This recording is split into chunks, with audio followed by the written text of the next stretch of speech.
Je suis née en Israël et je vis en France. Je ne suis pas pratiquante et pourtant, l'identité juive me colle à la peau. Je ne comprends pas pourquoi. Alors, je pars avec ma caméra à la rencontre des juifs et non-juifs.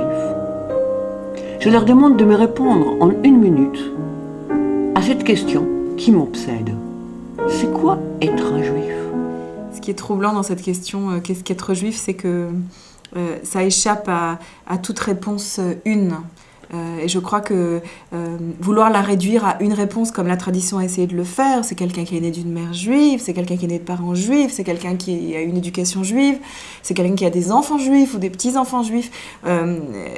Rien de tout ça n'est faux, mais rien de tout ça n'est vrai, ou en tout cas rien de tout ça peut résumer la question juive. Et c'est pour ça que moi je suis attachée à l'idée d'un judaïsme comme étant un état d'un entre-deux.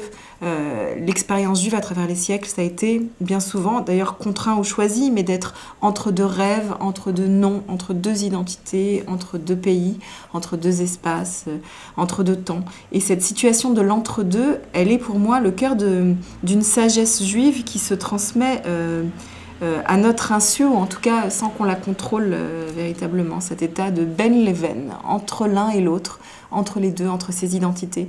Et j'ai l'impression pour moi que le judaïsme a quelque chose à voir avec une reconnaissance d'un entre-deux qui donne accès au un. C'est entre les deux qu'est le un, qu'est cette espèce d'unité juive. Et la seule définition, elle échappe au mot, elle échappe en tout cas à une définition une, pour être toujours un entre-deux mots. Et c'est peut-être ça aussi l'humour juif ou le goût des juifs pour cet humour qui est toujours une navigation entre deux mondes, entre deux univers qui créent le rire, qui créent l'humour. C'est aujourd'hui ma réponse, mais que sera-t-elle demain ?